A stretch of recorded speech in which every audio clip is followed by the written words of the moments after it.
Hello, my friends. Welcome to another quiet evening. Before we begin, I'd love to know, where are you listening from? What time is it there? And what's the world like outside your window right now? I always find it calming to imagine someone far away, in a different hour of the night, breathing in rhythm with an old story. Tonight, we're going back to a time when the streets of Rome were still damp with morning dew, when the air smelled of olive oil, dust, and freshly baked bread, and when a man named Marcus Licinius opened the wooden shutters of his little shop at dawn. He was not a man of great importance, not a senator, not a general, not a poet whose words would survive the centuries. He was a merchant, one of hundreds who filled the Forum Boarium with their voices each morning, arranging jars and amphorae, checking the balance of scales, counting coins with fingers stained by oil and time. His shop stood between a stall selling dyed fabrics and another that dealt in spices from the east. The street never truly slept. Even before sunrise, you could hear the braying of donkeys, the crackle of torches, the call of sailors bringing goods up from the river. Marcus would always wake before the city's first light, his wife still asleep, his children curled up together on a mat in the corner. He moved quietly, careful not to wake them, slipping into his sandals and wrapping his worn cloak around his shoulders. The floor beneath him was cool stone, and the faint smell of smoke from last night's lamp clung to the air. He liked those early hours, before customers, before voices, when he could hear the city breathing. Rome was alive even in silence, like some great animal shifting in its sleep. By the time he reached his stall, the world had begun to stir. The Tiber glimmered pale gray, reflecting the first light that crept over the rooftops. Other merchants greeted him with small nods, some cheerful, some still heavy with sleep. There was the old man who sold figs, his hands blackened by their sweetness. The young woman who sold perfumes and spoke with an accent Marcus could never quite place. And Publius, the butcher, whose laughter filled the square long before the day had properly started. Marcus would unroll his awning, set his scales, and arrange the amphorae so that the sun caught their clay just right. He believed that light sold better than words, that people trusted what glowed. Olive oil, wine, and garum, the salty sauce of the poor and the rich alike, those were his main goods. But sometimes he traded in rarer things.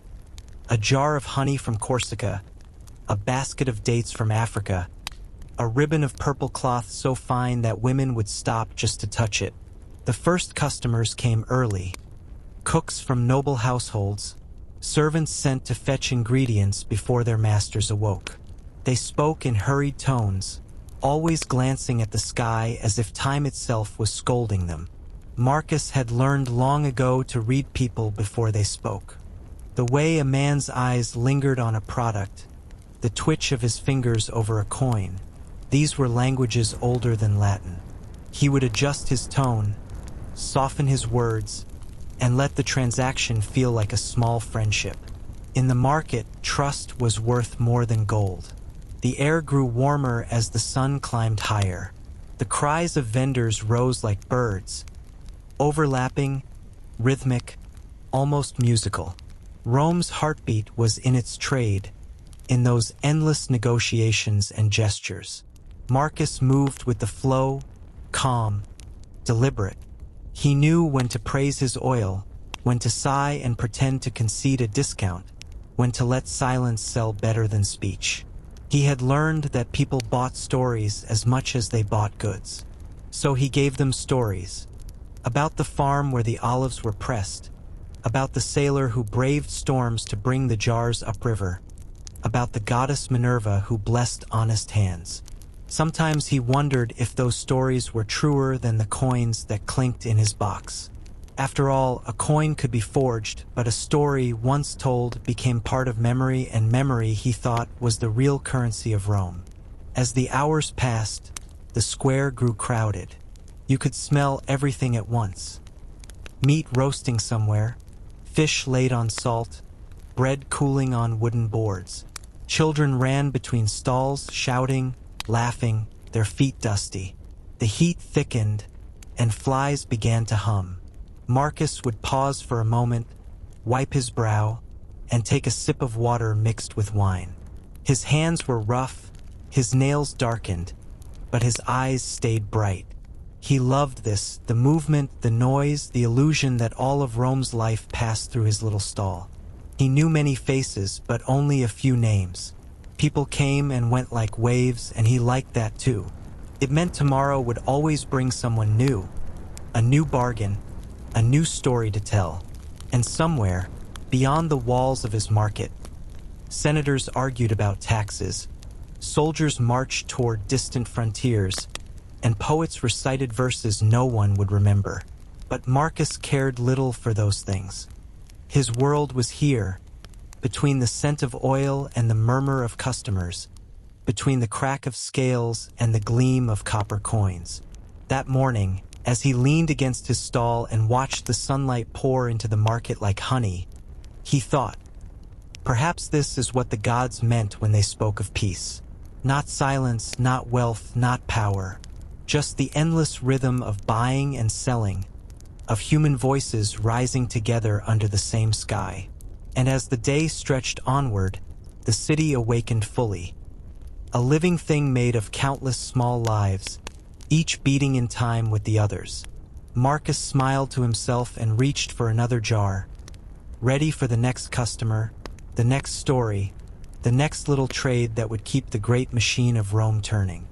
By the time the sun had settled above the rooftops and spilled its light across the market square, the voices of Rome had merged into one long, unbroken hum, a tide of sound that carried with it the rhythm of daily survival. Marcus no longer noticed it, he breathed it in like air. Each shout, each laugh, each clang of coin against coin was part of a music that never truly stopped. The smell of olives, vinegar, smoke, and sweat wrapped the market in its own heavy perfume. To an outsider, it might have felt overwhelming, but to Marcus, it was the smell of life itself. Familiar, grounding, endless. He leaned slightly over his counter, adjusting the balance of his bronze scales. One side hung just a little too low, the small lead weights shifting as if they too were tired from the day. Coins glimmered faintly in the morning sun, dull silver and scratched copper, marked with faces of long-dead emperors. They were never perfect, some shaved down, others slightly bent. Yet each one carried a silent promise. A coin was trust cast into metal, belief pressed into shape. And in Rome, trust was heavier than gold. Marcus remembered the first time he had been cheated. He had been a young merchant then, barely 20, eager and careless. A man had handed him a denarius that looked fine under the shade of the awning, crisp, clean, shining. But later, in full light, Marcus saw the faint crack around its edge. It had been plated, silver over bronze, a clever illusion. The loss was small, but the lesson stayed. Since that day, he had learned to feel the weight of a coin with his fingertips. Not its value, but its truth. He lifted one now from a customer's palm, turning it gently, letting it rest in his hand as if listening to a whisper. He smiled, nodded, and slid it into his chest box. The customer smiled too, but Marcus knew what that smile hid. Everyone here was pretending. The buyer pretended to get the best deal, the seller pretended to lose just a little. It was the same dance every day, ancient as the city itself. To his left, two fishmongers were shouting, their argument echoing over the crowd. One accused the other of watering down the ice to make the fish appear fresher. Around them, people laughed, taking sides, enjoying the small theater of the market.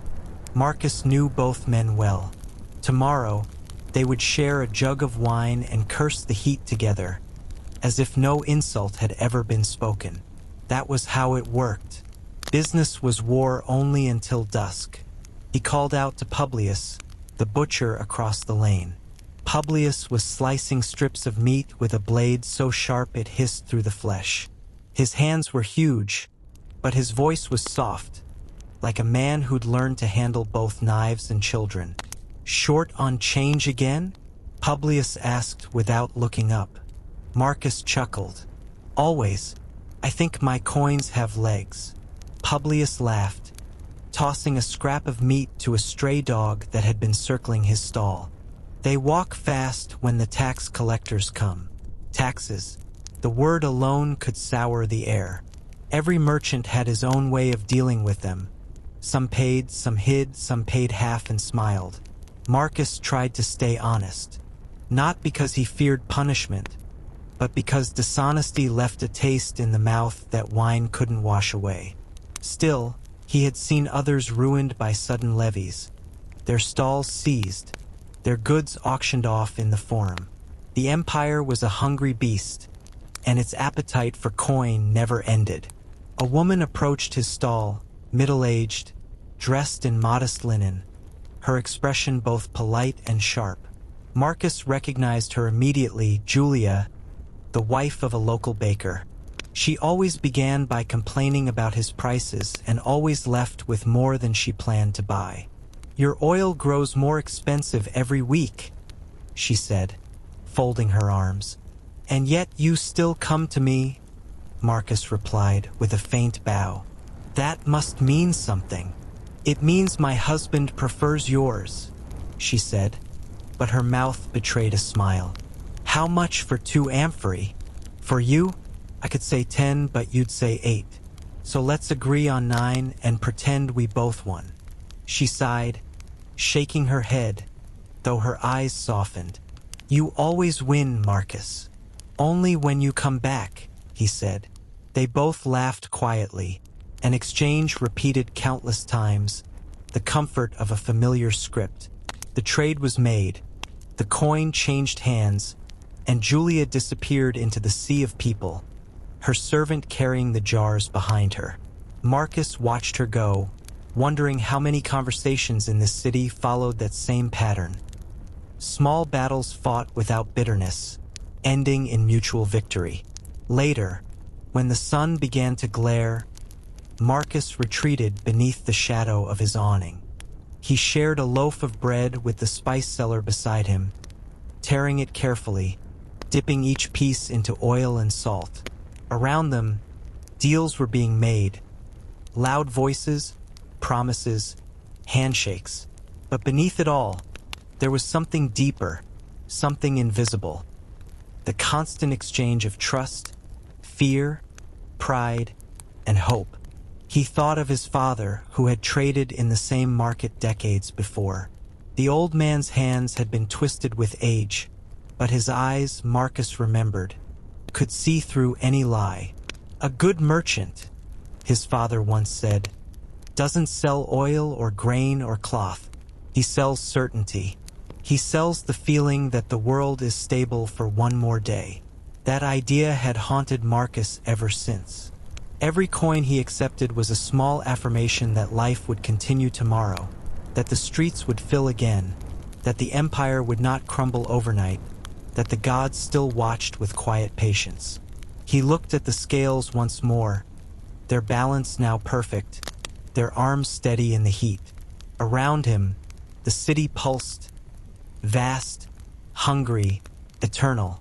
The coin he held was warm from his palm, its edges worn smooth by countless others before him. He placed it back on the counter, listening to the faint click as it met the wood. Such a small sound, he thought, and yet it was the heartbeat of Rome. And as the voices rose again, as deals were struck and laughter spilled into the air, Marcus smiled faintly, watching his world spin. A world built on trust, illusion, and the weight of a coin. As the afternoon uncoiled slowly across the market and the shadows stretched long between the awnings, Marcus felt the weight of the city press gently against him, not as a burden, but as a reminder of all the unseen threads that tied one man to another. Trust, he thought, was Rome's invisible architecture. Stones and marble might crumble, but the empire would hold as long as people believed in the promises they whispered over their counters. He wiped his hands on a cloth and watched the flow of people. Some faces he knew so well that he could predict their moods by the tilt of their shoulders. Others were strangers, drifting in from distant neighborhoods or from ships that had only yesterday unloaded at the port.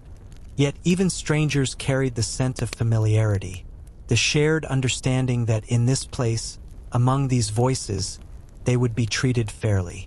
That was the first law of the market, older than any decree from the Senate. Trust the man who trusts the trade. Behind his stall, Marcus kept a small ledger, its pages wrinkled by time and sweat. It held more than numbers, it was a map of loyalty. The baker who owed him 2 amphorae of oil. The tanner who would pay next month, once his leather sold. The sailor who promised to bring wine from the coast. Each line was a quiet promise, written not to remind Marcus who owed what, but to remind him how deeply their lives were woven together.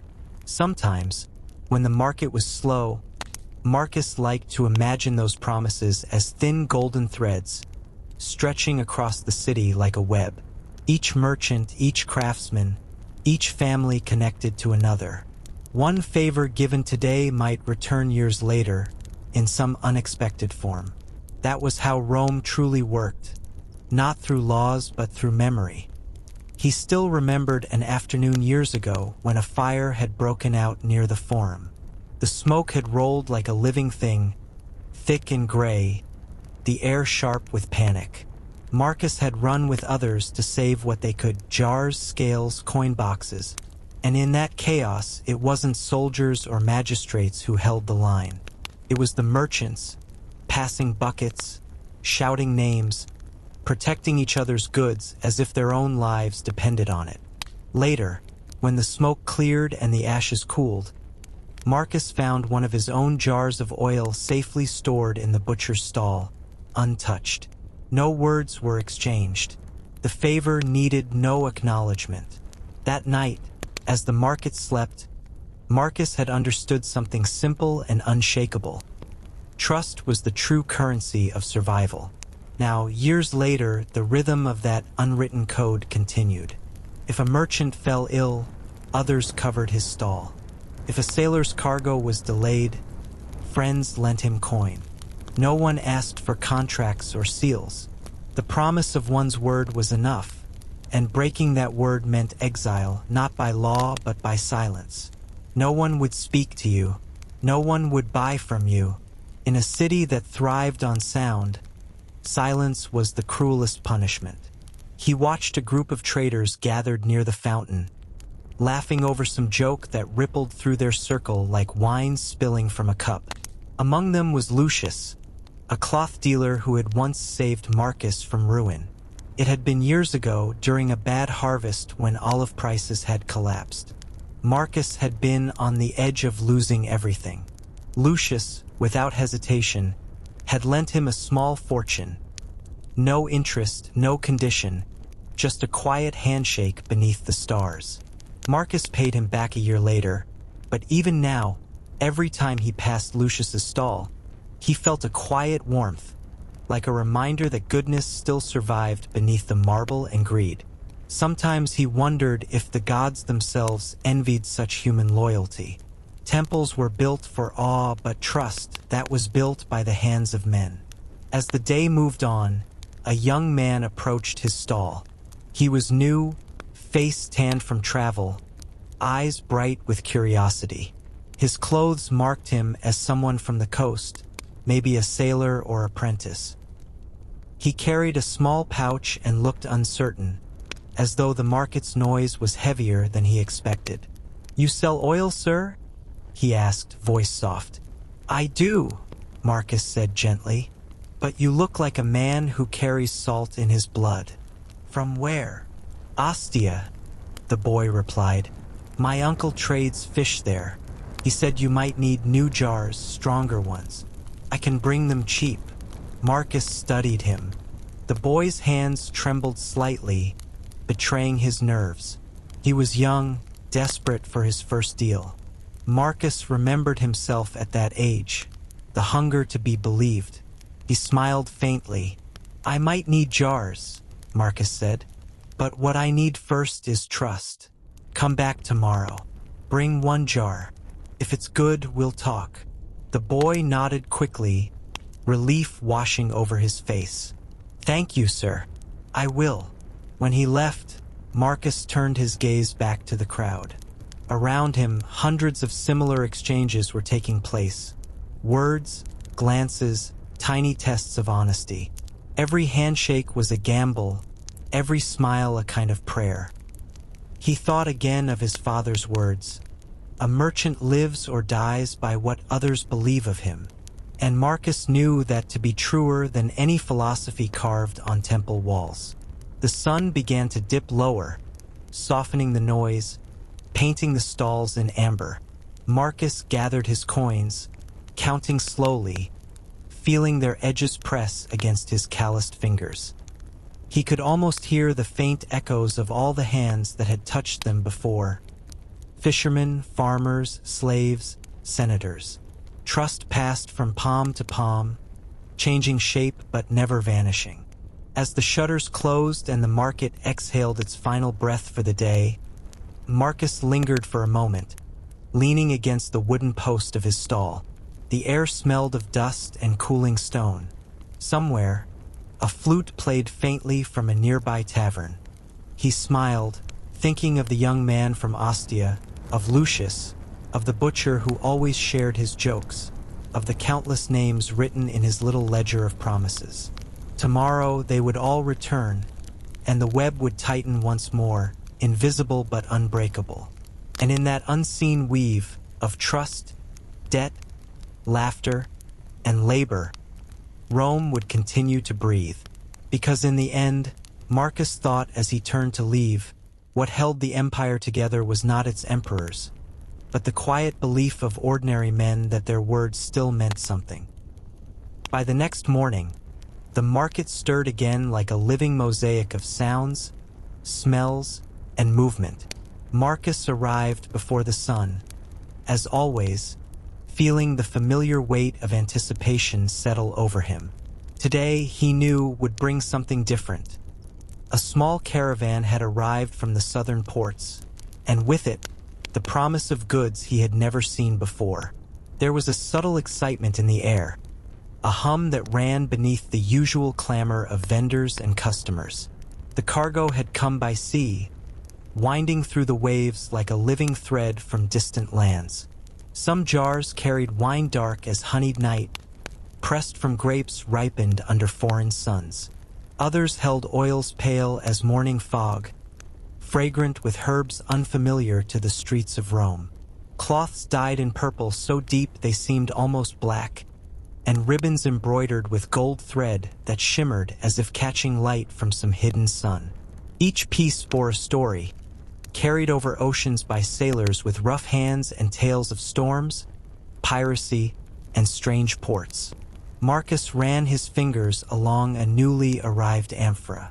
Its surface was rough from the journey, streaked with salt and sand, yet inside lay liquid so smooth and fragrant that it seemed to hum with its own life. He imagined the olive groves in far-off Hispania, the labor of men bending beneath the trees, the sun striking the leaves just so. The thought made him pause, a quiet awe settling over him. Even after years of trade, he still felt reverence for the journey of goods, for the chain of hands, winds, and waters that had brought them to him. A group of customers had already gathered, drawn by the novelty of the cargo. A senator's servant inspected the wine carefully, swirling it in a small cup, sniffing the aroma as if it carried the scent of victory. Marcus smiled at the ritual. He had learned that people bought far more than a product. They bought an experience, a feeling of having touched something beyond their ordinary world. And he, like all merchants, provided that gateway. The conversation with the servant unfolded as if rehearsed. Questions about the origin, assurances about quality, the careful sliding of coins across the counter. Marcus told the story of the ship that had carried the goods, how it had battled sudden storms near the Italian coast, how the crew had sung songs to Neptune to keep him favorably disposed. Some of it was true, some embroidered, but all of it necessary. The market thrived on stories as much as it did on olive oil. Between sales, Marcus observed the reactions of his fellow merchants. Some looked on with envy, their eyes narrowing at the sight of exotic fabrics. Others muttered in appreciation, examining the colors, the textures, the way the sun caught the folds of cloth like liquid. Each merchant had a keen eye. Each merchant knew that what he did not buy today might vanish forever. Shipped elsewhere, sold to strangers, lost to memory. The urgency of trade was constant, and yet Marcus moved with calm, his hands steady, his mind alert. He reflected on the journey of these goods, how every item had crossed countless miles and hands. A jar of honey had traveled from Corsica, thick and golden, carrying the scent of wildflowers, carried on the back of mules, loaded onto small wooden boats, stacked carefully against waves and storms. A piece of Egyptian linen had begun as flax in the fields along the Nile, soaked, spun, dyed, and finally bundled for shipment. Marcus thought of the men who had handled it, their lives unseen, their efforts unrecorded. In his mind, he traced the invisible paths from distant lands to this single, bustling street in Rome. Sometimes he imagined the objects themselves retaining memory of their journey, the wine tasting of the sea, the oil carrying the warmth of the sun, the cloth whispering of the hands that wove it. In a way, the market was more than a place of commerce. It was a repository of stories, a silent museum of lives intersecting, a chronicle of human endeavor compressed into jars, fabrics, and coins. As he arranged the new goods on his stall, a young boy approached, curious and eager. Marcus offered him a small taste of honey, letting the sweetness linger on the tongue. The boy's eyes widened, and Marcus saw the spark of wonder that had long accompanied him in every transaction. The subtle magic of newness, the thrill of discovery.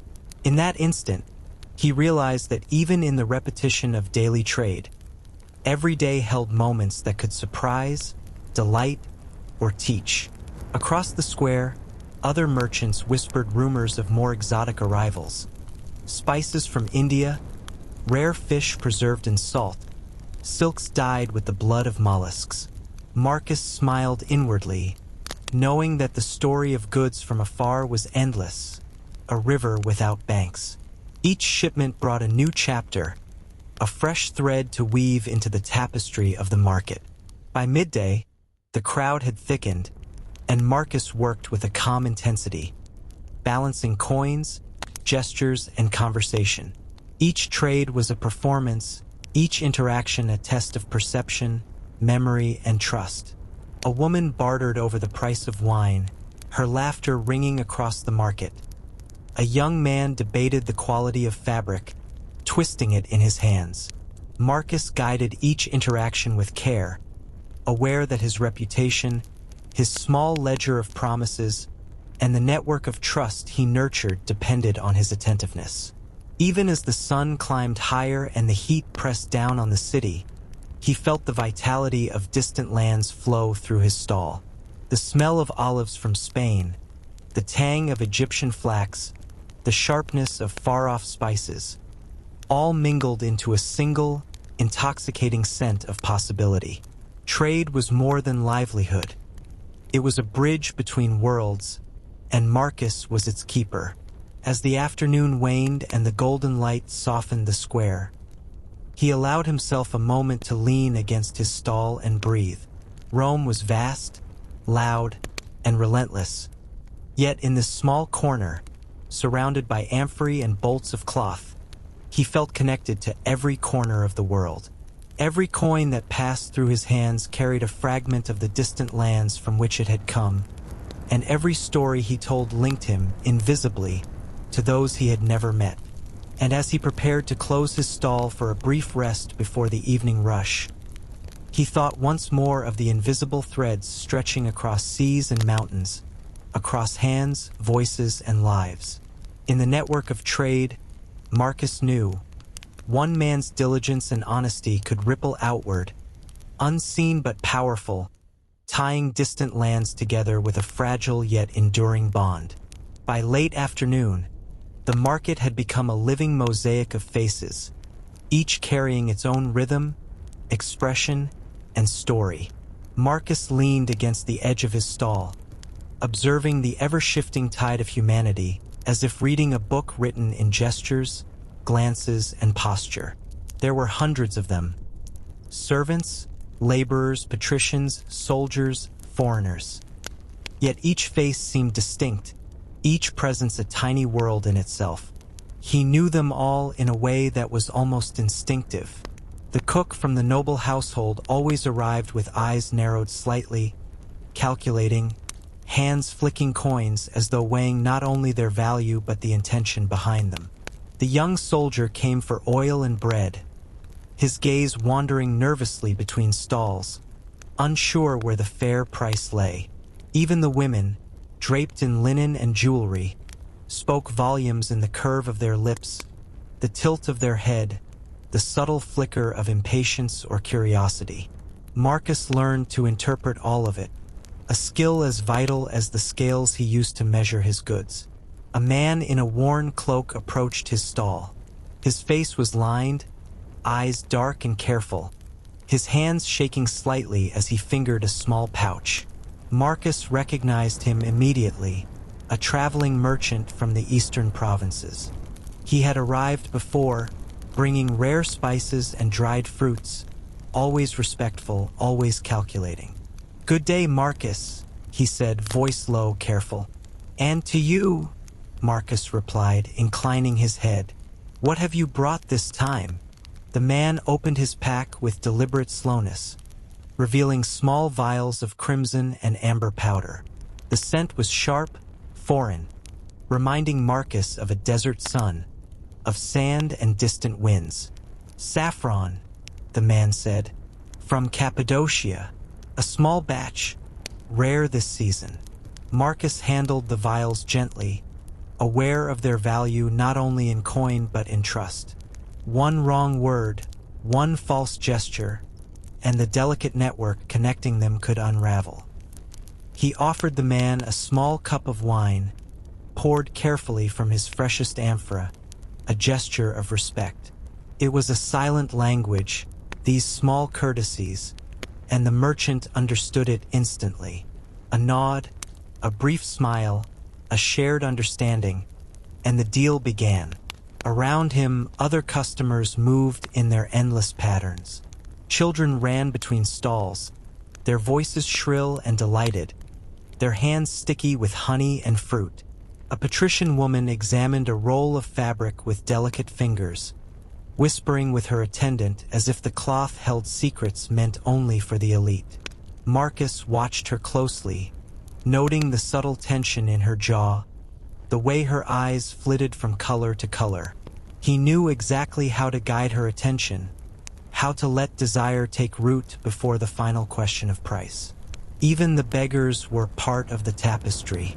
Their faces carried the story of the city's other side, of hunger and hardship, of prayers whispered under breath. Marcus sometimes offered them scraps. A piece of bread, a spoonful of olives, not out of charity, but because he understood that the market was more than trade. It was life, and life was interwoven, whether comfortable or suffering.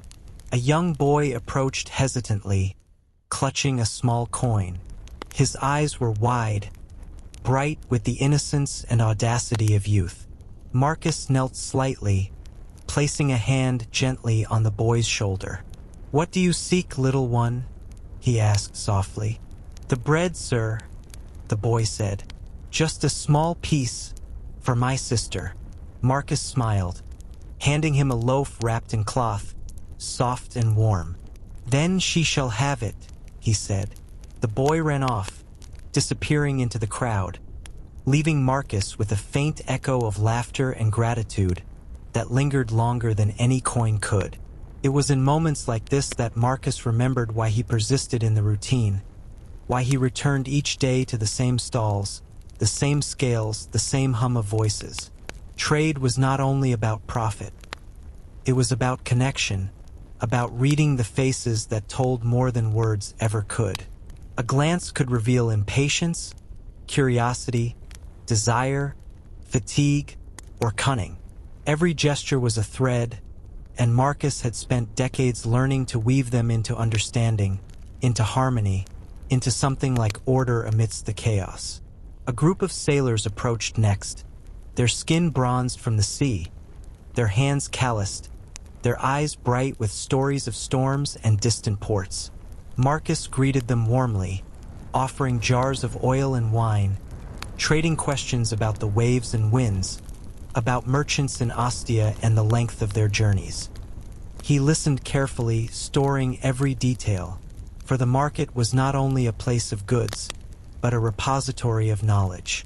The movements of the ships, the reliability of foreign merchants, the price of grain and olive oil in distant provinces, all mattered. A careful ear could be as valuable as a careful hand.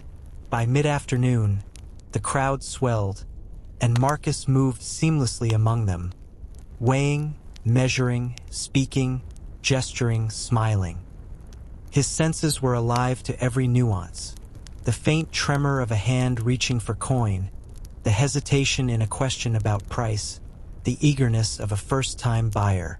He had learned that every interaction contained a hidden story, and often, understanding the story was worth more than the goods themselves. Even the ordinary customers held fascination. The housewives haggling over olives, the apprentices buying spices for their masters, the older men seeking wine for a quiet evening, all contributed to the rhythm, the endless pulse of Rome's market life. Marcus watched each one, knowing that he was a part of their lives as much as they were a part of his. Each exchange, each glance, each smile was a connection, subtle and enduring. As the sun began its slow descent, spilling amber light over the bustling stalls, Marcus paused for a moment, counting the coins, observing the faces once more. Every one of them was a story.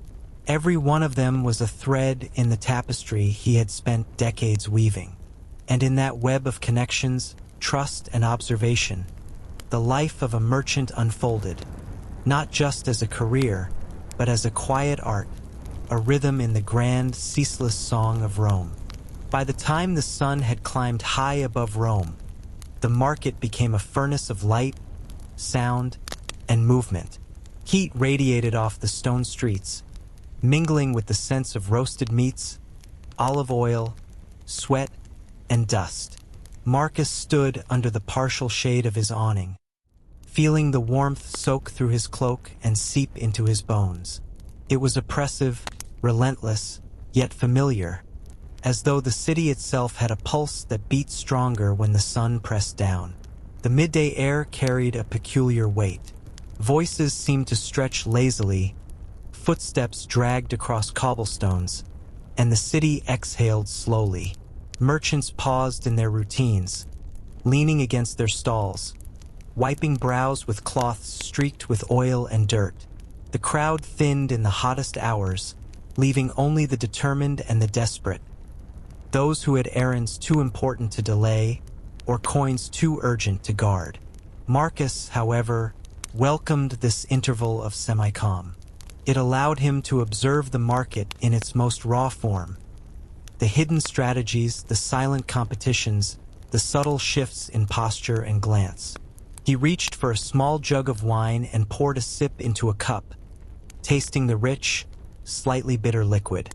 It soothed the dryness in his throat and reminded him that even in discomfort, there was comfort to be found if one paid attention. Around him, he noted the merchants' adjustments. Umbrellas tilted, cloths hung strategically to shield goods, water poured over stone to cool the air slightly. Every gesture was a small act of survival, a quiet negotiation with the relentless sun. The regulars persisted through the heat. The baker's wife returned for a jar of oil, her face flushed but resolute. Soldiers on leave from the garrison paused for bread and wine, trading quick jokes and gestures with Marcus before moving on. Children, unsupervised for a few moments, scurried between stalls, their bare feet dusty, their laughter ringing high above the noise. Marcus watched, noting the way a child's gaze lingered on a jar, or how a soldier's hand hesitated over a coin, and he adjusted his pitch, his posture, his words to match each subtle signal. Sometimes he would take a few moments to observe the textures of the market itself. The baked earth beneath his feet, cracked and uneven from countless years of foot traffic. The faded paint on his wooden stall, peeling like the layers of time. The glint of sunlight on copper coins. The shadows that danced across walls as the sun traveled across the sky. It was during these moments of stillness that Marcus could almost feel the pulse of the city, not as a collection of people, but as a living organism. And within that organism, he had a role, small but significant, a node in a network of trade, trust, and human rhythm. Even the animals contributed to the life of the market.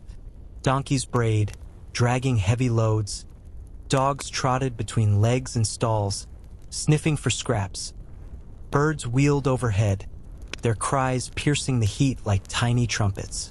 Marcus smiled faintly when a dog approached his stall, tail wagging, hoping for a scrap of bread. He tore a small piece and tossed it to the animal, watching it disappear into the throng. The simplest gestures, he knew, left echoes in the fabric of daily life, invisible threads that bound the market together in ways words could never capture. Despite the fatigue creeping into the bodies of those present, the negotiations continued.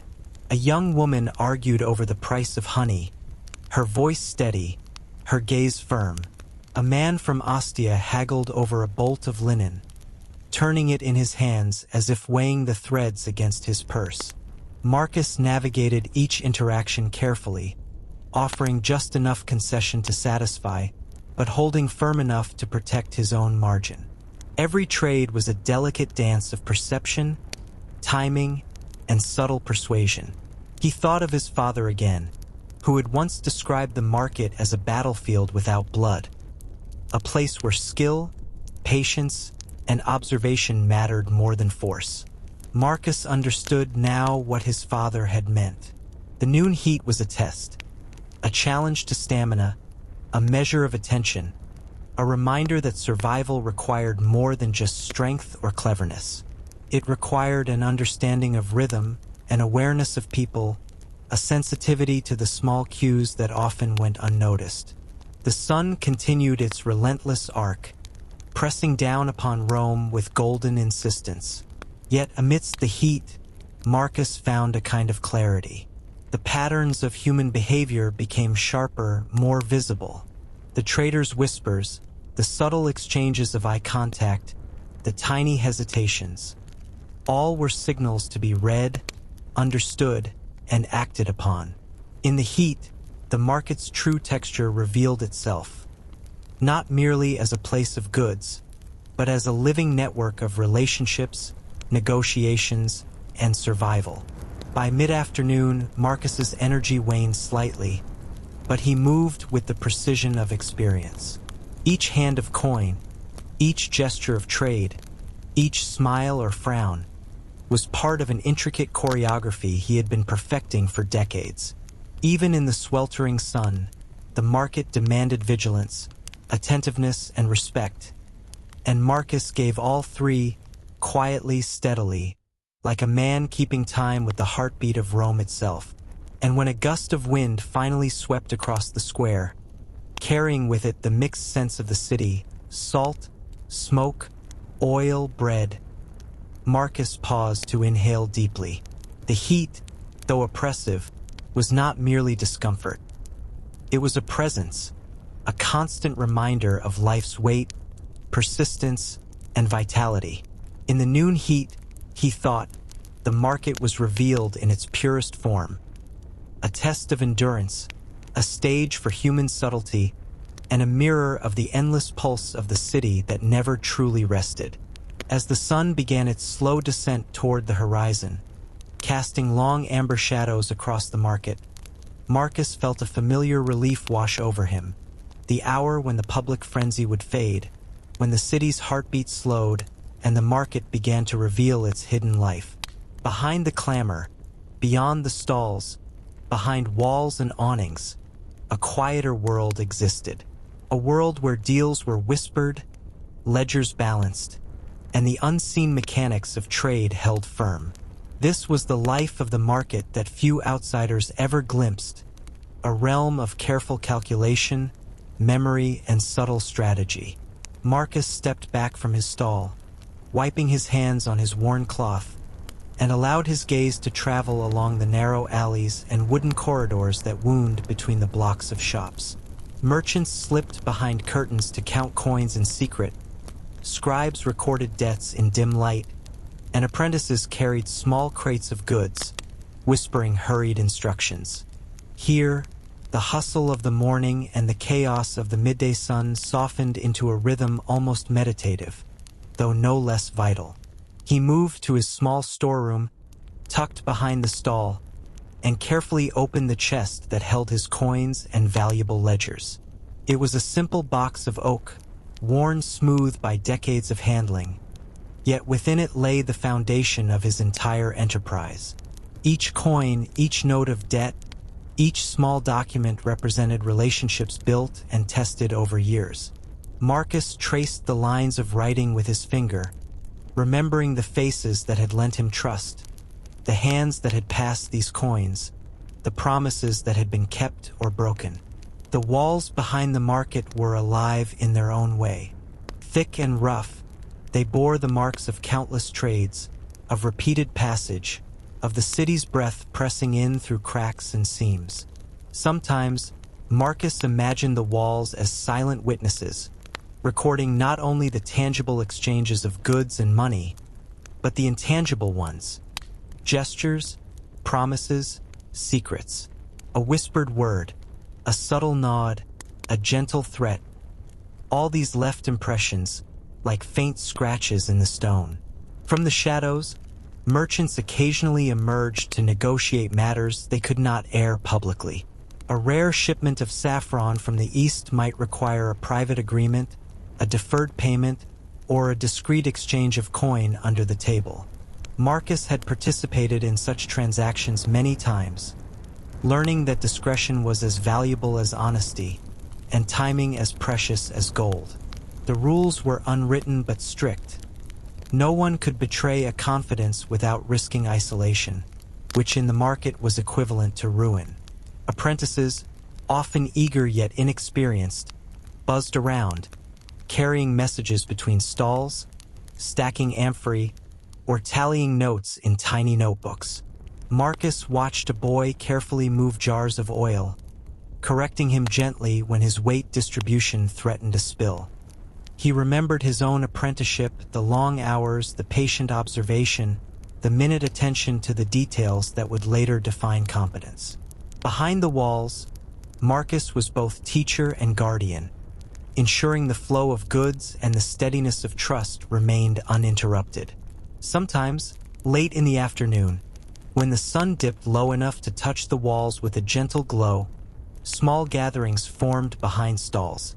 Merchants exchanged news of distant provinces, reports of ship arrivals, or tales of thefts narrowly avoided. The information traveled silently through nods, murmurs, and gestures, a hidden network as vital as the movement of goods in the open square. Marcus listened carefully, storing each fragment, each whisper, like a precious spice, knowing when and how to use it to the benefit of his trade. He remembered a time when a shipment of wine had been delayed by a storm along the Tyrrhenian coast. The traders behind the market walls had shared the news with tact and discretion, ensuring that panic did not spread in the square. Marcus had adjusted his own dealings quietly, contacting his patrons with calm explanations, rebalancing supplies, and preventing unnecessary suspicion. The city outside remained oblivious, continuing its dance of commerce. Yet the hidden order behind the walls had preserved the integrity of countless livelihoods. Even the threats were subtle. Occasionally, a rival might approach under the guise of conversation, testing the boundaries of trust, probing for weakness. Marcus had learned to read these interactions as carefully as any coin or jar of oil. A gesture too eager, a glance too prolonged, a pause too long, all spoke volumes. The market's invisible language was one of nuance, of patience, and of subtle power. As evening drew nearer, the air behind the walls cooled slightly, carrying with it the sense of the market softened by the retreating sun. The faint tang of salt from the river, the smoky sweetness of bread, the musky aroma of animals returning to their stalls. Marcus breathed it in and felt a quiet satisfaction. This hidden life, the work behind the visible transactions, the delicate weaving of trust and vigilance, was the backbone of his existence. He paused at the threshold of his storeroom, glancing back at the bustling square now fading in the evening light. The market would endure, he knew, because of the diligence and subtle attentiveness of those who labored both in the open and in the shadows. And in that balance between visibility and secrecy, between spectacle and quiet, Marcus found both security and purpose. A quiet authority that came not from loud proclamations or public acclaim, but from understanding the true mechanics of human interaction, the hidden gears that kept the city's heart beating steadily. As he prepared to lock the storeroom and step back into the square to finalize the day's dealings, he felt a serene certainty. Behind the market walls, the city's pulse was preserved, nurtured, and safeguarded, and he, Marcus Licinius, was its diligent keeper. As the sun dipped lower and the market began to quiet, Marcus gathered his remaining coins and packed away the last jars of oil, taking care to balance the scales and tally the day's earnings. With the public bustle receding into the shadows, he finally allowed himself to turn toward the quieter part of his life, the life that existed beyond the stalls, beyond the clamor, beyond the web of commerce. That life began at home, at the family table, where warmth, stories, and the simplest forms of connection awaited him. His shop was small, nestled in a narrow street a few blocks from the Forum, its wooden shutters worn smooth from years of opening and closing. Inside, the air smelled of cooking, faint smoke, herbs, and the comforting presence of home. Marcus's wife, Livia, moved with practiced efficiency, preparing a simple meal of bread, olives, and stewed vegetables, garnished with a few fresh herbs from their tiny windowsill garden. The children played quietly on mats near the hearth, their laughter and murmurs soft, contained, a gentle counterpoint to the chaos of the market. He greeted Livia with a tired but genuine smile, and she responded in kind, the familiarity of their gestures carrying decades of unspoken understanding. They did not need words to convey the relief of a day's end. Their movements were enough. She placed the food on the table, and Marcus washed his hands, feeling the heat of the market gradually fade from his skin. There was a rhythm to this daily return, as steady as the pulse of the city outside. A rhythm that reminded him that, for all the negotiations, all the coins, all the stories, there existed a life of quiet permanence. They ate together, sharing the small meal with muted conversation. Marcus listened to his children recounting their day, what they had learned, what they had observed, the small triumphs and frustrations of their own tiny lives. Their voices were filled with innocence, but also with curiosity about the world he had spent decades navigating.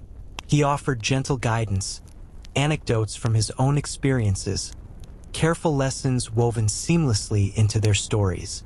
The table was a microcosm of the market in its own way. Negotiation, attention, observation, subtle persuasion, and care.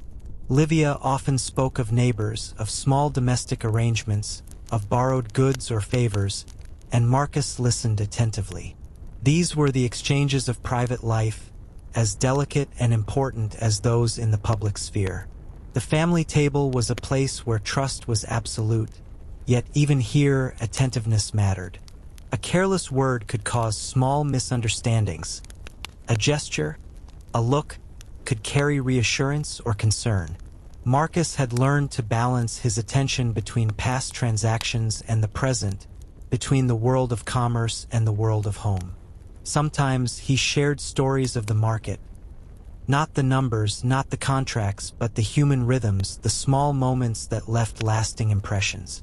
The boy from Ostia with wide eyes and a single coin, the merchant from the eastern provinces with saffron and careful gestures, the old butcher who laughed too loudly, the baker's wife who bargained with a practiced smile. Each tale carried its own lesson, a fragment of life, a glimpse into the invisible threads that bound people together. His children listened wide-eyed, imagining distant lands, unseen hands, and the pulse of Rome itself. Marcus always found a quiet joy in these stories, a relief from the constant demand of commerce. In the market, he had to read faces, measure gestures, anticipate needs, and respond with perfect timing. At the family table, he could allow himself to reflect, to savor the nuances of life, to pass on knowledge not as a transaction, but as a gift. He watched his children chew slowly, their small hands wrapped around bread, their eyes lighting up with curiosity, and he felt the weight of responsibility tempered by love. The meal ended, and Marcus leaned back, allowing the soft fading light of the day to touch the walls of their home. Livia cleared the dishes, moving with quiet grace, while he helped the children with their small tasks, guiding them to prepare for the evening, for the quiet hours of reflection before sleep. Outside, the city continued its pulse, the distant voices of late vendors, the hum of conversation along the streets, the occasional shout of a street boy, but inside, there was a gentle rhythm of family life, grounding him, reminding him of his own roots, his own small universe. As night began to descend, Marcus looked around the table and allowed a rare moment of stillness. Beyond the market, beyond the coins and jars, beyond the endless web of commerce, there was this: a family, a home, a sanctuary built of small rituals, stories, and trust. It was here that the lessons of the day found their true place, here that he could pass on wisdom, here that the weight of life became lighter, absorbed into love and continuity. And as the last candle flickered, casting soft shadows across the walls, Marcus thought of tomorrow. The market would awaken again, with its noise, its competition, its endless movement, but tonight, at this table, there was peace, connection, and a quiet reminder of why he labored, why he persisted, and why he trusted the invisible threads of life, both within the city and within his own family. As twilight deepened, the market's frenetic energy gave way to a softer, more intimate rhythm, and Marcus returned home to the familiar comfort of his family table. Yet even in these quieter hours, the world beyond his home remained alive, and sometimes life brought visitors who arrived unannounced, carrying news, requests, or complications that would ripple quietly through his life. The first knock on the door came just as the final traces of daylight filtered through the small windows. Marcus exchanged a glance with Livia, and the children paused in their play, sensing the significance of a visitor in the evening. He rose carefully, brushing crumbs from his tunic, and opened the door to find a man he recognized immediately, an elderly merchant from the northern markets, cloaked and weary from travel. His eyes, sharp despite the lines etched into his face, scanned Marcus's carefully arranged home as if noting every detail for some private ledger of judgment. "Marcus Licinius," the man said, bowing slightly. "I hope I am not intruding." "Not at all," Marcus replied, gesturing him inside. "Your presence is welcome." Once inside, the visitor removed his cloak and settled near the hearth. releasing the faint aroma of cold roads and distant towns. He spoke of shipments delayed by storms in the Adriatic, of changes in tax regulations, and of opportunities for joint trade ventures that required careful planning. Marcus listened attentively, committing details to memory, measuring the subtle shifts in tone and emphasis.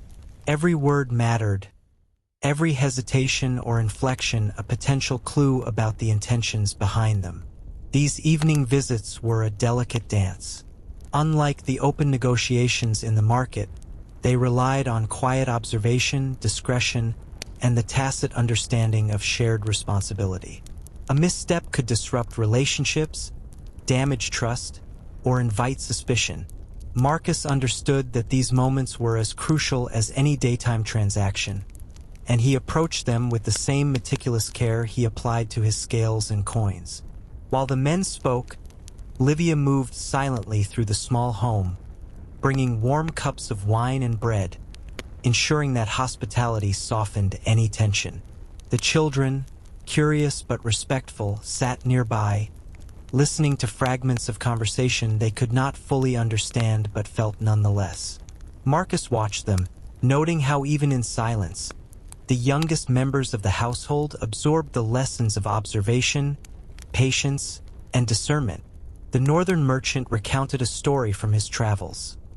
A village on the edge of the Apennines, where olives grew wild and the air smelled of pine and rain. He spoke of a minor dispute over a shipment of honey, how careful negotiation had preserved the relationship between distant merchants, and how trust, once tested and maintained, could create bonds stronger than any legal agreement. Marcus nodded, recognizing the universal truth in these words, that commerce was not merely about goods and coins, but about the invisible threads of reliability, reputation, and discretion. As the conversation unfolded, Marcus reflected on the rhythm of these evening interactions. The public market operated on a surface of visible transactions, dramatic gestures, and performative negotiation. But behind walls, in private, in moments like this, the deeper mechanisms of trust, alliance, and subtle power played out. He had learned that success depended not only on skill and observation, but on the ability to navigate both realms, the open and the hidden, with equal precision. Eventually, the northern merchant rose, his cloak adjusted, his expression satisfied with the exchange. "I will return soon," he said, "with further details and samples. Until then, may your evening be calm, Marcus." "And yours," Marcus replied, seeing him off to the street. As the door closed, the household exhaled collectively, the tension of the visit dissolving into the quiet of the evening. Marcus returned to the table, sitting once more among his family. The children resumed their games. Livia began tidying the dishes, and Marcus allowed himself a rare smile. Evening visitors were unpredictable, often demanding, and sometimes fraught with subtle danger. Yet they also reminded him of the interwoven nature of life, trade, and human connection. He sipped the remaining wine, feeling the warmth spread through him, and thought of tomorrow. The market would awaken again with its clamor, its negotiation, and its relentless rhythm. But these evening interactions, subtle and private, carried a weight and significance all their own, shaping relationships and creating a foundation of understanding that would endure long after coins were exchanged and jars were emptied. In the hush of the home, Marcus felt the invisible threads of the day intertwine with those of the night. The market, the city, the distant lands, the family, and the quiet alliances formed behind closed doors. All were connected. All were part of the unending pattern of life in Rome. And as the last light faded, he allowed himself to rest in that knowledge, secure in the understanding that he had navigated another day successfully, balancing the visible and the hidden, the public and the private, the tangible and the unseen. After the evening visitors departed and the house had settled into the soft rhythm of night, Marcus found himself drawn outside. The city, once loud and unrelenting, had softened under the cloak of darkness. The streets glimmered faintly in the light of oil lamps, casting long shadows across the worn cobblestones. The air carried a subtle chill, mixed with the lingering sense of bread, oil, and distant smoke. The market stalls were shuttered now, their colors muted under the amber glow. Yet Marcus felt the pulse of the city beneath his feet, steady and reassuring. He walked slowly, allowing his mind to wander as his feet traced familiar paths. There was a quiet intimacy in the night that the daylight never offered, an unobstructed view of Rome's quieter rhythm. Merchants returned home with their earnings, children slept under thick blankets, and the occasional stray dog padded silently along the walls. Marcus observed the silhouettes of those still working. A baker closing his oven, a blacksmith sweeping his forge, a scribe finishing a ledger by lamplight, each absorbed in their own microcosm, unaware of how their lives intertwined with his. Passing near the forum, he noted the columns, stark and majestic in the dim light. Even empty, they exuded power, history, and endurance. Marcus often reflected on the contrast between permanence and transience. The stone structures would stand for centuries, impervious to weather and wear, yet the market, the people, the daily trades were fleeting, ephemeral, yet infinitely more vital. Without these human currents, the marble temples would be lifeless. With them, the city breathed. A breeze drifted in from the Tiber, carrying with it the faint scent of salt water and fish from the docks. Sailors trudged along the quays, their shadows elongated under torchlight, while crates of goods waited patiently for tomorrow's loading. Marcus imagined the journeys yet to come. Amphorae of wine, bolts of cloth, jars of oil traveling far and wide, connecting Rome to distant lands, weaving a web of trade invisible to the casual observer. The night amplified this sense of connection, allowing him to feel the scale of the commerce that pulsed quietly through the city. He paused by a small fountain, its waters murmuring softly in the stillness. The sound reminded him of the cycles of life, of exchange, of the quiet truths that accompanied even the most dramatic days in the market. Here, in solitude, he could reflect not on the transactions themselves, but on the people behind them, the customers, the apprentices, the rival merchants, the travelers, each carrying hopes, fears, and ambitions that intersected with his own in countless subtle ways. Marcus recalled a lesson his father had often emphasized. A merchant's work extended beyond the visible moment of trade. It was in anticipation, memory, and foresight.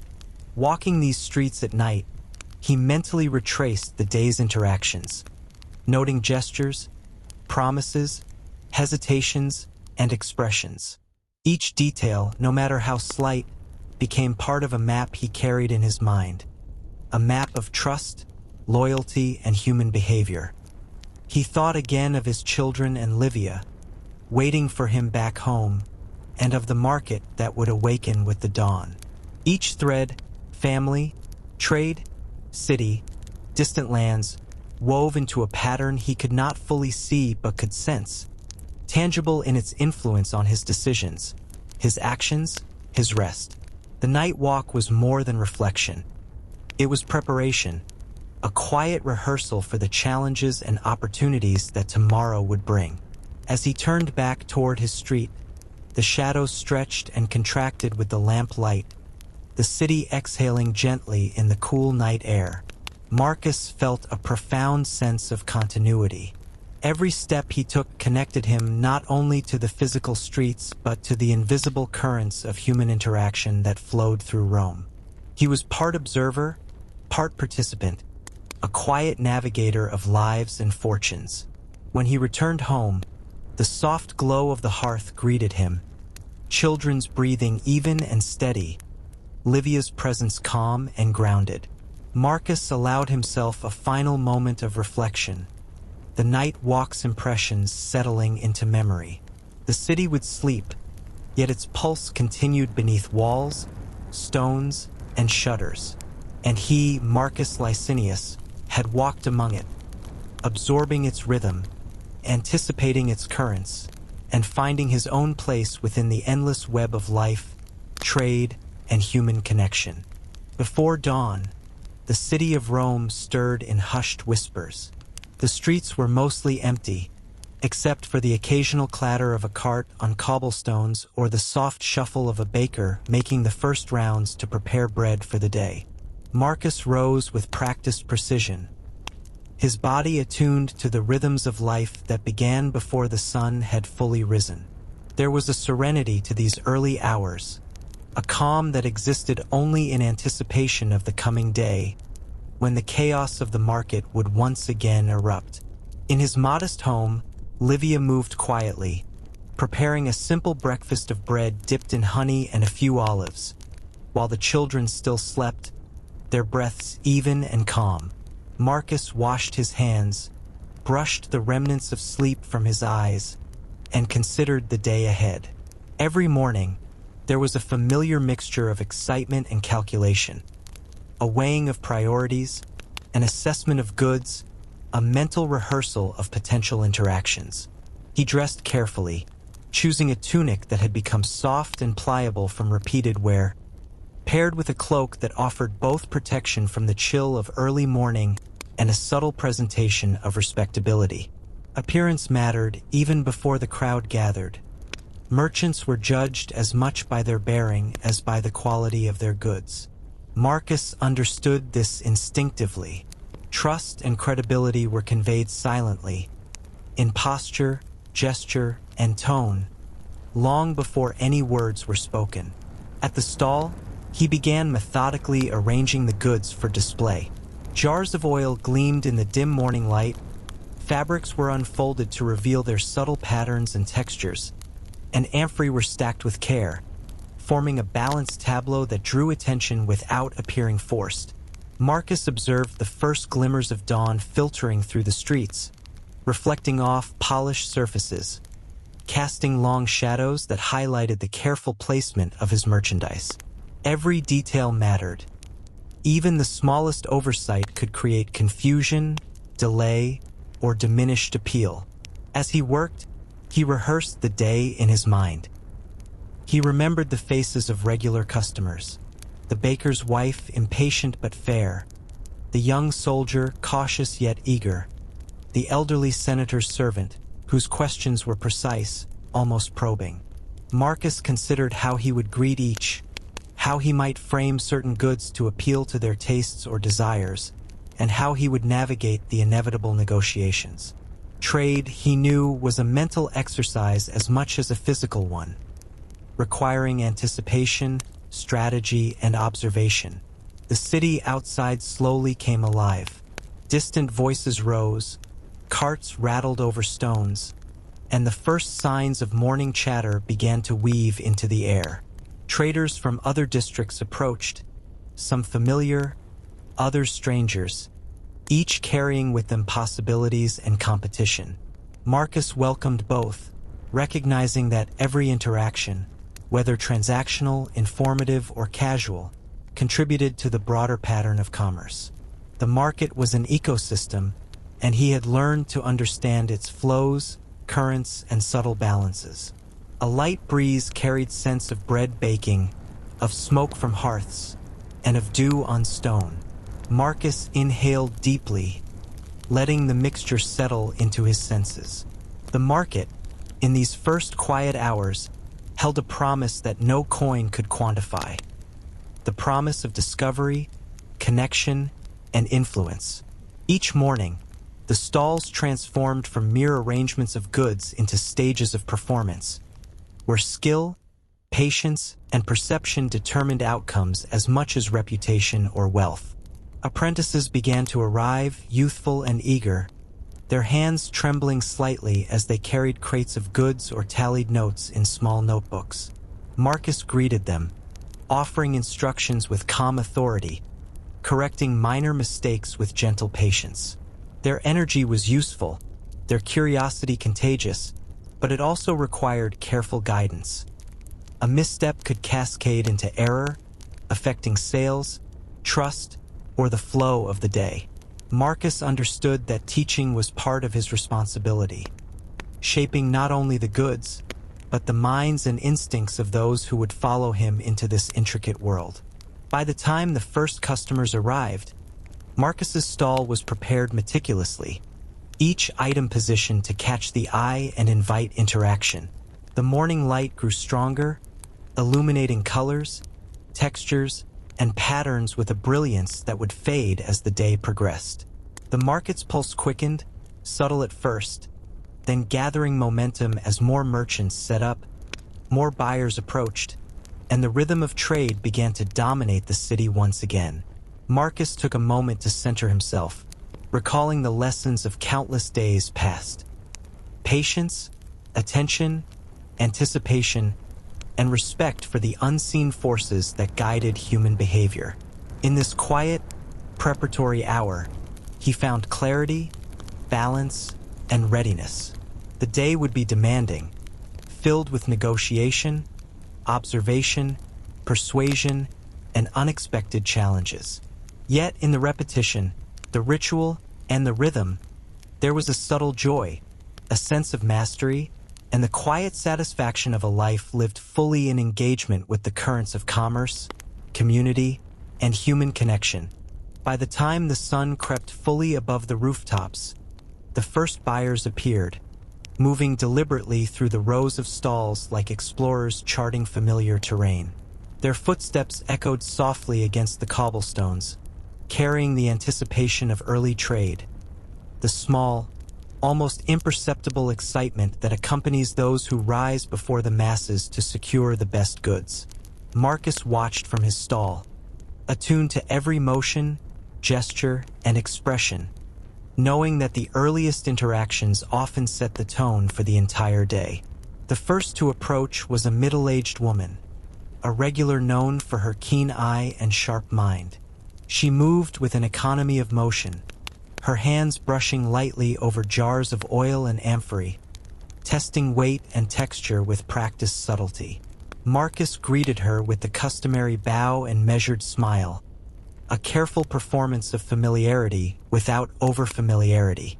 She responded in kind, her eyes flicking to the items before him, weighing quality against price, her silence a negotiation in itself.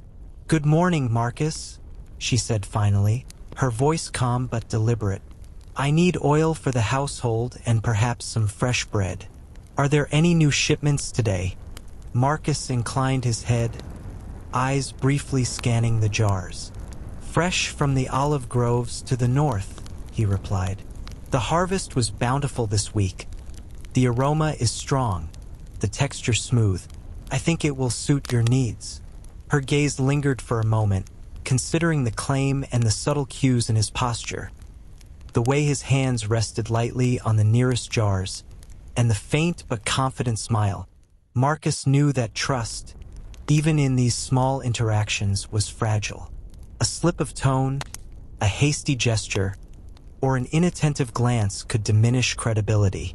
She nodded approvingly, selecting several jars and placing coins on the scale with precision. Marcus weighed carefully, not only measuring the value of the goods but acknowledging the weight of her scrutiny, the dance of mutual respect that defined so much of his work. Next came a young man, a newly arrived apprentice from a neighboring town, carrying a small purse of coins, wide-eyed and nervous.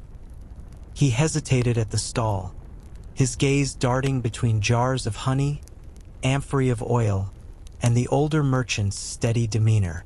Marcus smiled faintly, recognizing the same mixture of eagerness and caution he had once carried. "How may I assist you, young sir?" he asked gently, inviting rather than pressing. The boy stammered slightly. I would like to purchase some oil, sir, for my master's household. He instructed me to select the best I could find." Marcus nodded, guiding him with calm authority. "The jars in this row are fresh from the northern groves. Notice the clarity of the oil, the evenness of the color, and the faint aroma of early harvest. Choose carefully. Even a single decision today will reflect on both of us. He watched as the boy handled the jars, noting the hesitations, the corrections, and the small discoveries. Each early customer provided a microcosm of the market's dynamics: trust, observation, instruction, and subtle negotiation. Marcus allowed the boy to make his choices, interjecting only when necessary, teaching without dominating, correcting without discouraging. The young apprentice left with his goods and a lesson embedded quietly, a memory of how trade required both care and discernment. Throughout the morning, more early buyers appeared. Laborers seeking bread and wine before the heat of the sun, merchants acquiring supplies for their own stalls, and a few travelers who had arrived before dawn to avoid crowds. Marcus navigated each interaction with an intuitive blend of patience, subtle persuasion, and observation. He noted the faint lines of worry on a mother's brow, the excitement in a child's eyes, the careful calculation of a small-time merchant's purse. Every nuance mattered. Every gesture spoke volumes. At one point, a small dispute arose between two patrons over a jar of honey, each claiming priority, each reluctant to defer. Marcus intervened with calm authority, separating the parties physically and verbally, and using careful language to diffuse tension. He offered alternative jars, suggesting combinations that satisfied both, ensuring that neither party felt diminished. In moments like these, Marcus knew that a merchant's skill was not solely in persuasion, but in maintaining harmony, ensuring that each participant in the market felt seen, heard, and respected. By mid-morning, the market had fully awakened, the early buyers fading into the wider tide of activity. Marcus paused briefly, inhaling the mingled scents of fresh bread, herbs, and oil, and listening to the crescendo of voices, footsteps, and calls of vendors. The early hours had been a delicate ballet: instruction, negotiation, observation, and careful intervention, and he had navigated it successfully. Yet he knew that the morning was only the beginning. The market's true test lay ahead, in the bustling midday hours, when decisions were faster, distractions greater, and the stakes subtly higher. Marcus adjusted his tunic, smoothed the surfaces of his stall, and prepared mentally for the next wave of customers, confident in his skills but aware that each day demanded constant vigilance, subtlety, and presence. By late morning, the market had transformed from the gentle rhythm of early trade into a pulsing, unrelenting wave of sound, movement, and negotiation. The sun hung high over Rome, casting bright light across the stalls and streets, igniting the colors of fabrics, jars, and goods into brilliant intensity. Marcus stood at his stall, alert, attuned, each sense stretched to absorb the shifting currents of buyers, sellers, and the subtle dramas unfolding all around him. The early calm was gone. Voices clashed, mingled, rose and fell. The laughter of children competed with the calls of hawkers and the shuffle of countless feet. Coins clinked on scales, hands brushed as people reached for goods, and the air was dense with the sense of roasted meats, fresh bread, olive oil, and the occasional tang of spilled wine. Marcus thrived in this environment, moving with deliberate precision, his eyes scanning for opportunities, conflicts, and subtle cues. A group of merchants approached, carrying bundles of imported spices from distant lands. They were loud, assertive, and accustomed to negotiation, their eyes sharp, their voices carrying the faint traces of distant accents. Marcus greeted them with a nod, signaling both respect and readiness, and listened closely as they described their wares, prices, and expectations. In moments like these, subtle observation was paramount. A hesitation in the eyes, a flick of the wrist, a shift in stance could reveal hidden intent, a concession that could be leveraged, or a potential threat to trust. Meanwhile, Buyers flowed through his stall in constant rhythm. Housewives, apprentices, soldiers, travelers, each carrying needs, expectations, and small but significant anxieties. Marcus adjusted his voice, gestures, and attention carefully, offering just enough engagement to satisfy curiosity without revealing all of his own knowledge or intent. Negotiation was not merely about goods. It was a dance of perception, where confidence, subtlety, and timing determined success. At one point, a young soldier hesitated over a jar of oil, scrutinizing it as if it contained secrets beyond quality and price. Marcus leaned slightly forward, hands lightly touching adjacent jars, eyes steady but inviting. "It is from the northern groves," he said softly. "Pressed early with care. It will last, and the flavor is rich, even in the heat." The soldier nodded slowly, coins exchanged, and Marcus allowed himself the faint satisfaction of reading the silent dialogue. An understanding reached without excessive words, the quiet mastery of subtle persuasion. Simultaneously, a dispute arose between two women over a small quantity of olives. Voices rose briefly, tension flaring in a familiar, human way.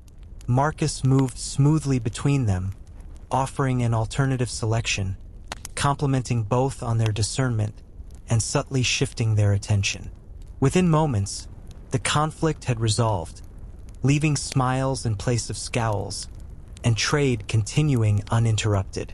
These interventions were almost invisible, unnoticed by the crowd at large, yet they preserved the flow and rhythm of commerce and reinforced the unspoken authority he maintained through experience and observation.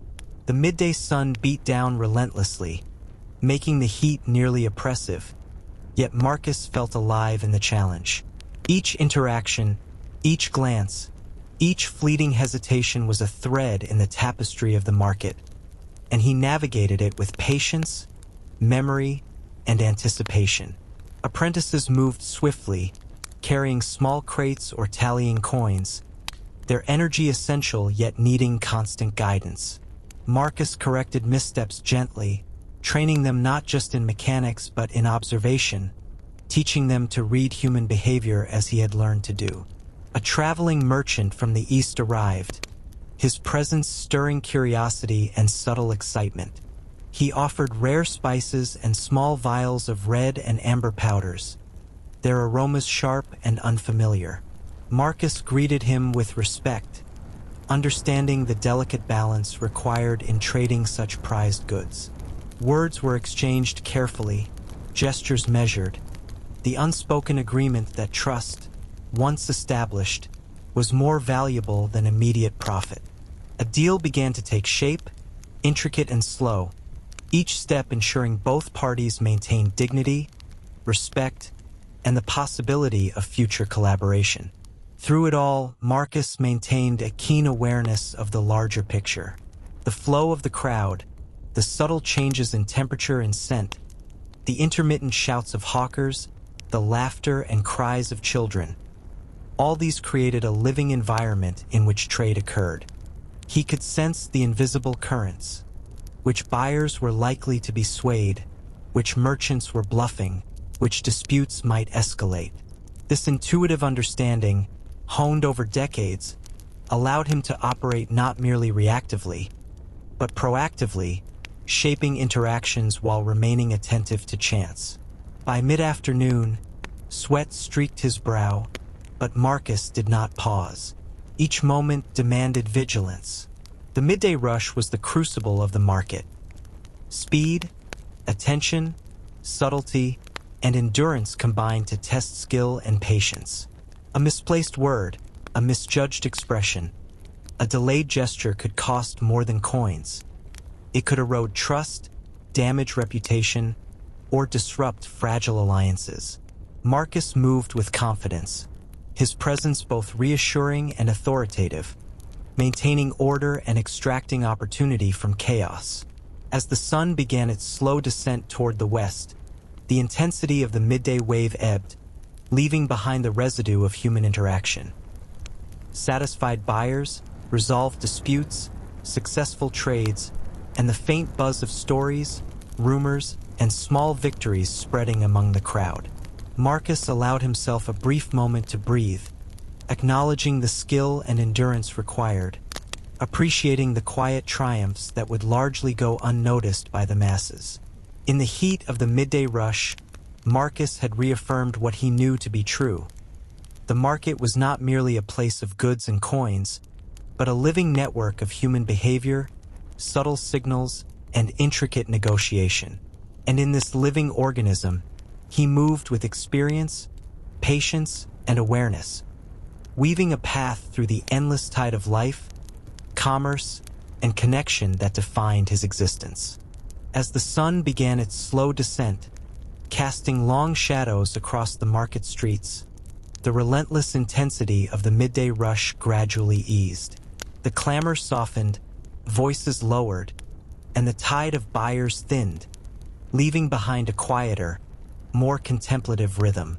Marcus took a brief moment to inhale the mingled scents of bread, oil, and sun-baked stone, allowing the pulse of the market to shift from chaos to a gentle, almost meditative cadence. This was the afternoon lull, a subtle interlude in which experience and observation mattered even more than persuasion or speed. The light now fell at an angle, glinting off jars of oil and polished amphory, highlighting imperfections and textures alike. Marcus rearranged his goods slightly, a small adjustment here or there, not because the items were unworthy, but because presentation at this hour carried a different weight. Buyers who lingered during the lull were often deliberate, careful, sometimes shrewd, evaluating not only goods but character, observing gestures, tone, and posture. Marcus met these eyes with calm confidence, subtlety in every word, patience in every movement. A few early arriving travelers paused at his stall, their carts dusted with miles of road, their garments carrying the faint scent of distant towns. They inquired about olive oil, wine, and rare spices, their questions precise yet tinged with curiosity. Marcus answered each with a careful blend of information and discretion, offering suggestions that reflected not only quality but suitability for their particular needs. Every response was measured, ensuring that trust was maintained while gently guiding choices in his favor. Behind the stalls, the quieter moments revealed a hidden side of the market. Apprentices carried crates more efficiently now, having adapted to the rhythms of the day. Rival merchants conferred quietly, discussing shipments, prices, and opportunities without attracting public attention. Rumors passed silently, hints of distant storms or unexpected shortages that might shift supply or demand. Marcus absorbed these fragments, filing them mentally, knowing that knowledge gained quietly could prove decisive in days to come. He observed a young boy cautiously approaching his stall, eyes wide with curiosity and awe. Marcus smiled faintly, recalling his own beginnings, and guided the boy with gentle instruction. Observe closely, touch gently, and remember that trade is as much about patience and attention as it is about coin, he advised, demonstrating a small calculation with his scales. The boy's eyes lit up with understanding, and Marcus felt a quiet satisfaction in transmitting not only the mechanics of commerce but the subtle art of perception, discernment, and tact. The afternoon lull also allowed for minor adjustments and maintenance. Marcus polished jars, straightened fabrics, and checked his ledgers, ensuring that every detail was precise. Even the smallest imperfection could undermine credibility, and in moments when the market's frenetic energy subsided, these details became paramount. The lull was a time of reflection, recalibration, and preparation. A quiet rehearsal for the approaching evening, when the market would once again demand agility, subtlety, and endurance. Occasionally, a conversation arose between merchants behind stalls, hushed yet urgent. A shipment delayed by a storm, an opportunity for cooperative trade, or a subtle warning about competitor strategies. Marcus listened, noting the nuance in tone, gesture, and timing. He rarely intervened unless necessary, preferring to observe, absorb, and integrate these insights into his own understanding of the market's shifting landscape. Knowledge in these quiet moments was like water seeping through stone, invisible, gradual, yet powerful in its effect. As the sun continued its descent, the shadows lengthened, and the air grew cooler. Marcus took a moment to step back from his stall, observing the ebb of activity with a sense of calm mastery. Buyers were more deliberate, fewer in number, and often more cautious, providing an opportunity for more personal interaction, guidance, and subtle negotiation. He noticed small signs of fatigue among apprentices and fellow merchants alike, offering gentle advice or a kind word to ease tension and maintain morale. In this lull, Marcus reflected on the balance between visibility and discretion, public engagement and private knowledge. The market, at its core, was a network of relationships, both apparent and hidden, and success relied on navigating both with equal skill. He felt the rhythm of life pulse quietly through the square. The murmurs of conversation, the shuffle of feet, the occasional clatter of coins, the faint rustle of fabric. Each sound, each motion, each gesture was part of the intricate web he had learned to read and guide. By late afternoon, the lull began to yield to the gradual return of movement. Buyers emerged once more, anticipating the close of day, seeking the last selections, preparing for their own evening routines. Marcus readied himself for this next phase, knowing that patience, careful observation, and subtle persuasion would again be essential. The afternoon lull had provided rest, reflection, and preparation, but the market's pulse never truly ceased. In these quiet hours, Marcus had fortified his understanding, sharpened his awareness, and ensured that he would meet the approaching activity with clarity, confidence, and control. As the sun dipped lower, casting golden hues across the cobblestones, the market shifted once more. The afternoon lull had faded, replaced by a softer but persistent rhythm. Buyers seeking bargains before the day ended, merchants adjusting prices to move stock, and the subtle dance of negotiation that defined the closing hours. Marcus watched carefully, his senses alert to the slightest hint of opportunity, misjudgment, or urgency. A mother approached, her brow furrowed as she surveyed jars of oil and amphorae of wine. She carried only a small purse of coins, each carefully counted and guarded. Marcus greeted her with a gentle nod, noting the caution in her eyes and the careful movements of her hands. "Good afternoon," he said softly. "The jars here have held well through the day. I can offer you a special selection, pressed early and preserved carefully. Perhaps one will suit your household needs." Her eyes flicked to the goods, then back to him, calculating and weighing the value of his words. Marcus knew that the late afternoon was often when buyers pressed for small advantages, seeking marginal improvements in price or quantity. He adjusted his stance, a subtle shift forward to signal attention, and allowed a slight pause, inviting her to articulate her needs fully. "If you select 3 jars, I will offer a fair reduction," he added, careful not to undervalue his stock. The mother nodded, counting coins, and the transaction concluded smoothly. Marcus noted her satisfaction and the subtle bond of trust reinforced through tact and observation. Nearby, a group of apprentices moved quickly, setting up for minor trades, carrying small crates and checking balances. Marcus guided them quietly, adjusting their handling of fragile jars, demonstrating the proper placement of coins on the scales, and emphasizing the subtle art of reading human behavior. A misstep now, he knew, could affect the perception of his stall for the final buyers. Every detail, every glance, every gesture carried significance in these closing hours. A young soldier approached, clearly interested in a particular jar of imported oil. His posture was cautious yet eager, his coins held tightly. Marcus noted a slight hesitation in his stance, a sign that he valued both quality and trust. "This jar comes from the northern groves," Marcus explained, holding it lightly. "The flavor is subtle, the texture smooth. It will serve well, even in the heat of the day or the rush of a meal."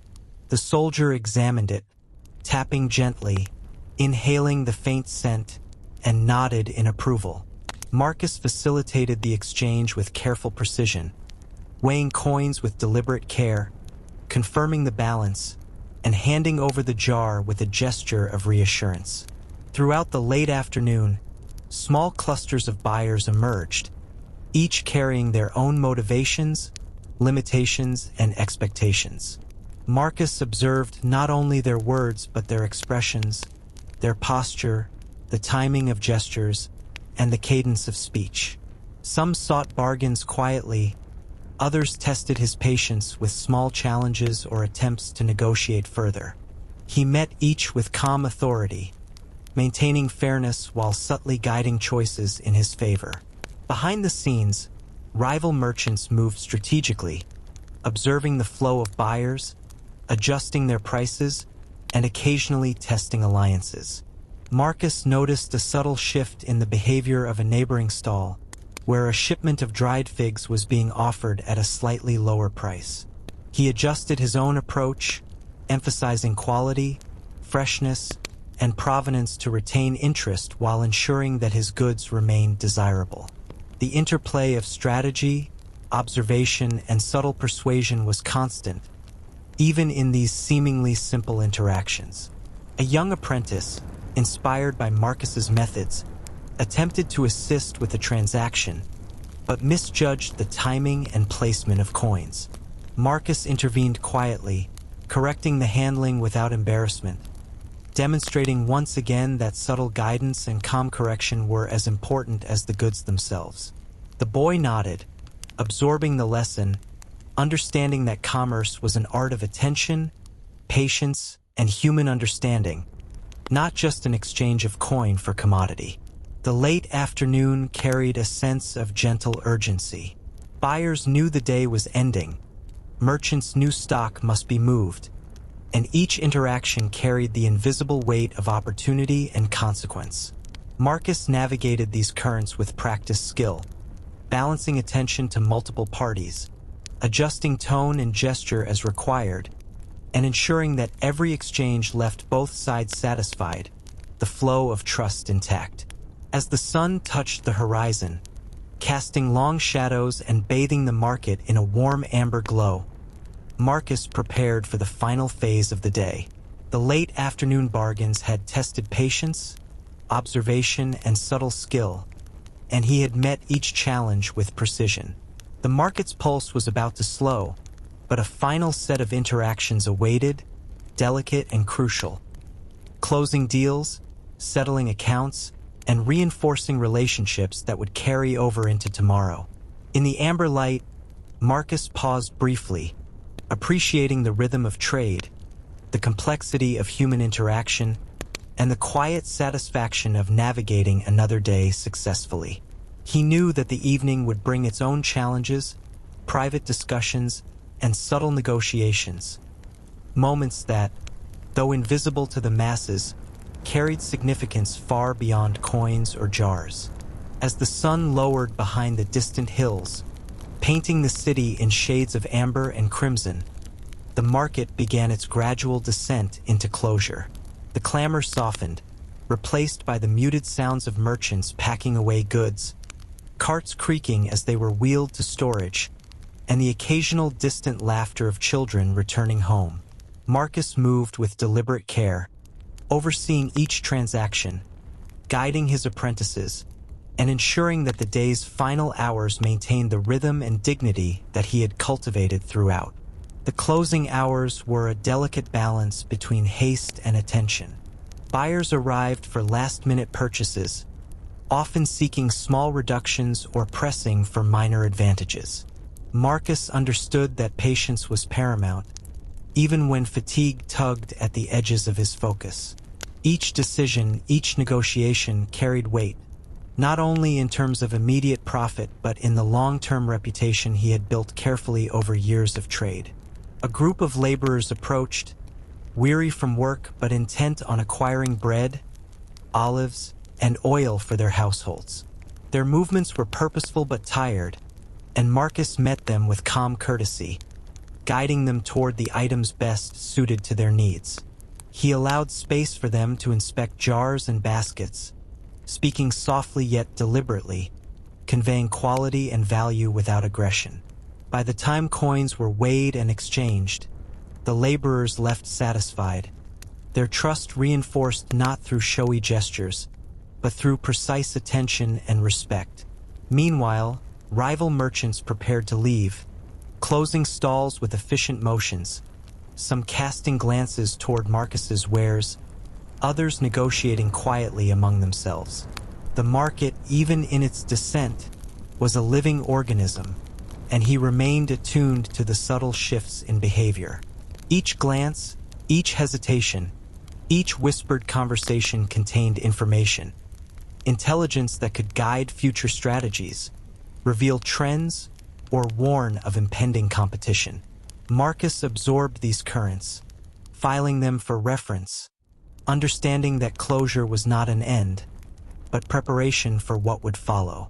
A young apprentice approached, carrying a small crate of remaining jars. His hands trembled slightly, a mix of fatigue and excitement from having participated in the day's activities. Marcus guided him gently, adjusting posture, correcting placement, and demonstrating the importance of calm, deliberate motion even under pressure. The apprentice nodded, learning that the final moments of trade required the same precision, care, and awareness as the height of the midday rush. By late afternoon, the crowd thinned further, leaving only a handful of buyers, each with specific needs, each attentive to the details that might otherwise go unnoticed. Marcus engaged them with measured words, subtle gestures, and attentive observation. Some sought reassurance on quality, others requested advice on combining goods, while a few pursued bargains with quiet insistence. Marcus navigated each scenario, balancing fairness with subtle strategy, ensuring satisfaction while protecting both profit and reputation. At one point, a local scribe arrived, seeking specific jars of olive oil for ceremonial purposes. His attention to detail was meticulous, his questions precise. Marcus guided him through the options, highlighting subtle differences in aroma, clarity, and preservation. The interaction required patience and nuanced explanation, a careful blend of knowledge, observation, and persuasion. When the scribe departed, satisfied, Marcus noted both the immediate transaction and the potential for future influence. Recommendations, stories shared, and trust established that might ripple quietly through the city's networks. As shadows lengthened and the golden light faded, Marcus oversaw the final closing tasks, counting coins, arranging the remaining goods for storage, and ensuring that apprentices and helpers were clear on their duties. The market's final moments demanded vigilance, even as exhaustion whispered at the edges of consciousness. Fatigue could dull perception, and Marcus had learned through experience that even the smallest oversight at this stage could compromise reputation or lead to minor losses. Finally, the stalls were packed, the crates secured, and the remaining goods carefully stored. The once thriving square now lay quiet, the echo of footsteps and voices fading into memory. Marcus stood for a moment, surveying the empty market, reflecting on the day's triumphs, challenges, and subtle victories. Every interaction, every gesture, every exchange had contributed to the invisible tapestry of trust, reputation, and connection he wove daily. As he began the short walk home, the city's evening rhythm enveloped him. Distant chatter from homes, the faint clatter of carts on cobblestones, the occasional call of a street vendor concluding their day. Marcus allowed himself a deep breath, appreciating the mastery of another day successfully navigated. The closing hours were more than an end. They were a testament to endurance, observation, subtlety, and the delicate art of human connection. Returning home, Marcus felt the weight of the day settle into a gentle exhaustion, tempered by the satisfaction of a market navigated wisely and well. The evening promised reflection, family, and the quiet rituals that would restore energy and insight, preparing him for the inevitable return of morning and the market's relentless pulse. The city had settled into its evening rhythm when Marcus returned home. The streets quieter now, lit by the soft glow of oil lamps swaying gently in the warm breeze. The distant sounds of children playing, doors closing, and occasional laughter drifted through the air, creating a comforting backdrop to the homecoming.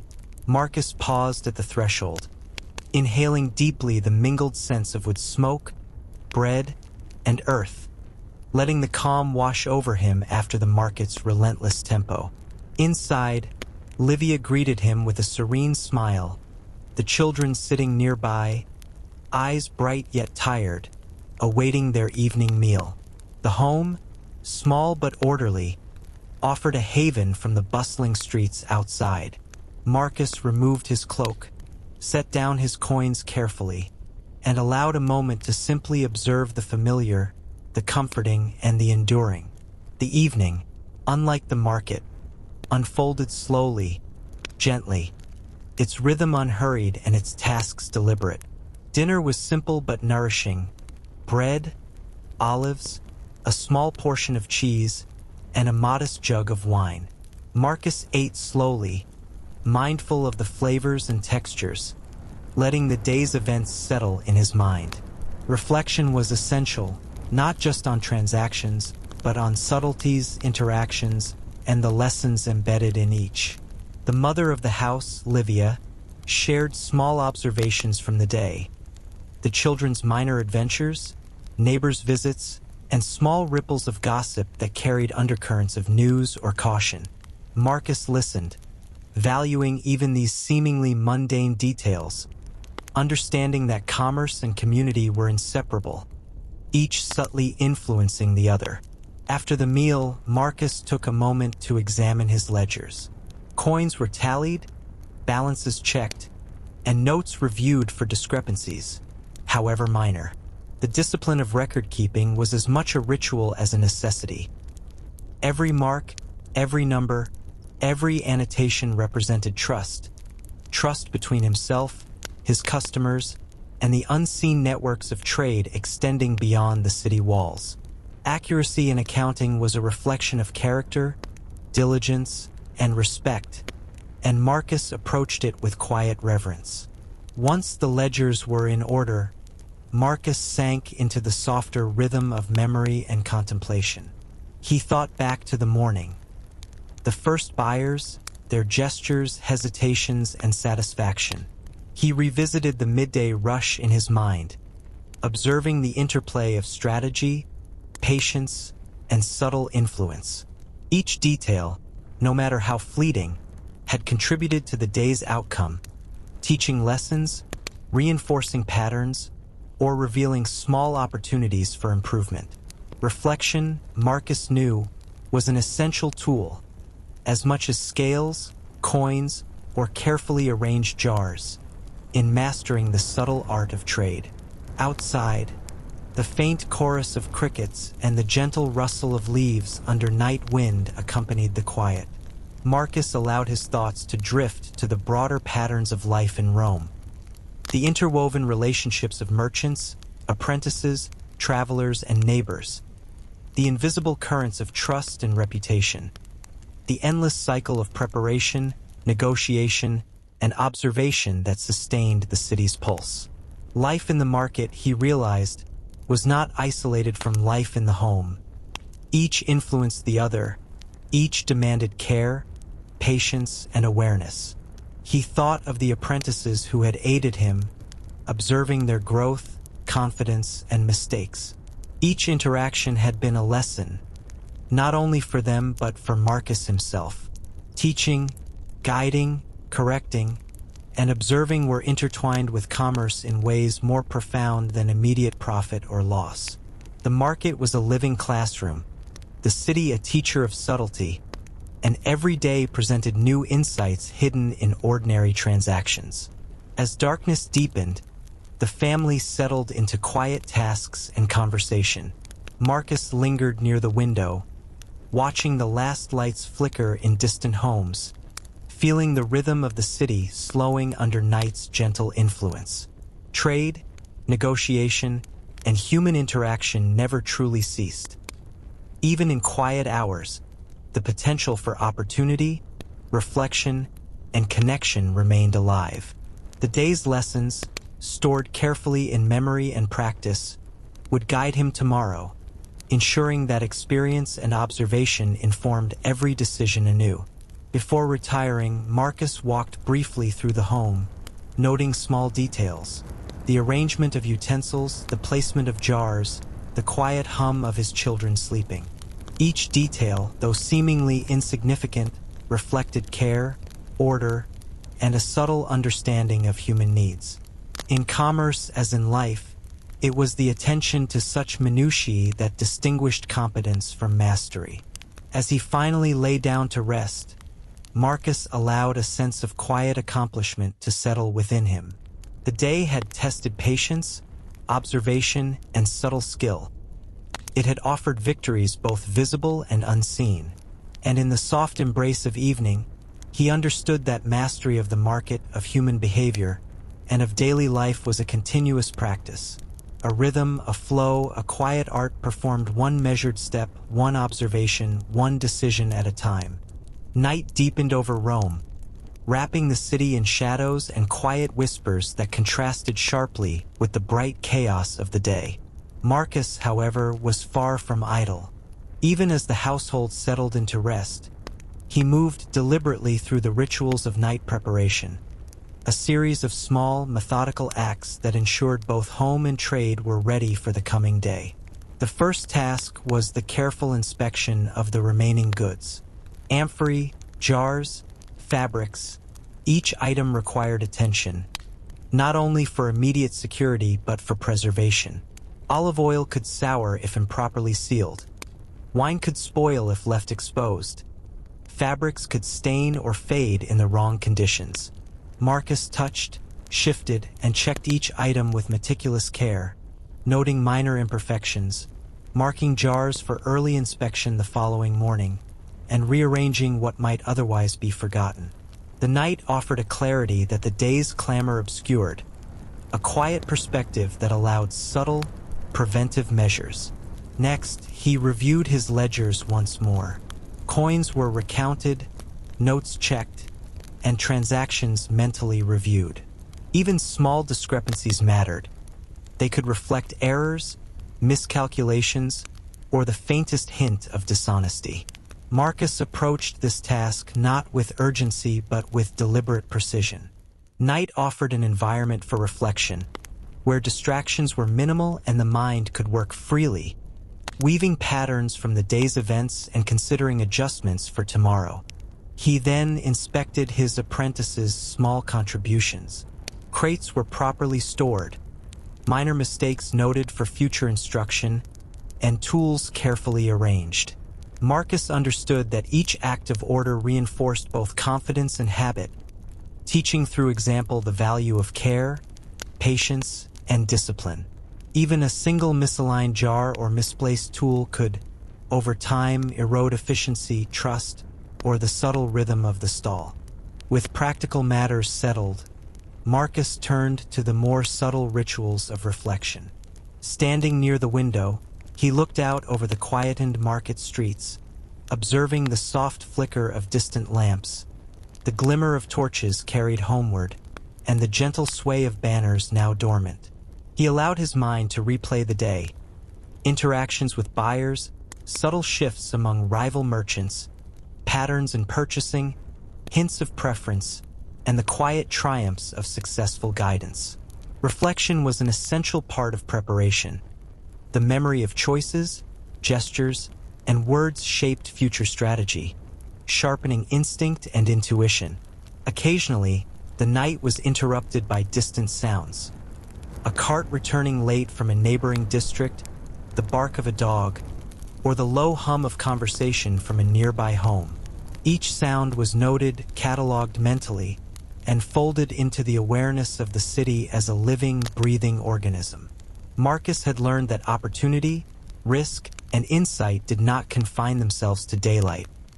Subtle currents ran continuously, and an alert mind could perceive and anticipate them even in quiet hours. He spent a few moments with his children, checking their comfort and gently smoothing their hair as they slept. Teaching and observation extended beyond commerce. Family, care, and attentiveness to small, human details were intertwined with the skills that made him effective in the market. Every interaction, whether with a buyer or a child, required awareness, patience, and empathy. Marcus understood that mastery was holistic, encompassing both commerce and life, attention to goods and attention to people. Before retiring for the night, Marcus performed a final sweep.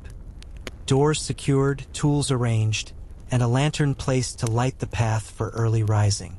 Each act, though small, reinforced readiness, order, and calm.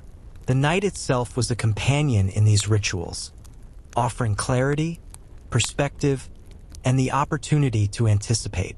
Even in quiet, he remained engaged, his mind weaving together observations, lessons, and foresight, preparing not merely for tomorrow's market, but for the continuation of his life, intertwined with commerce, community, and family. As he finally lay down, Marcus allowed the day's energy to settle, blending the satisfaction of completed tasks with the anticipation of what tomorrow would bring. The night offered rest, but also reflection, preparation, and quiet insight.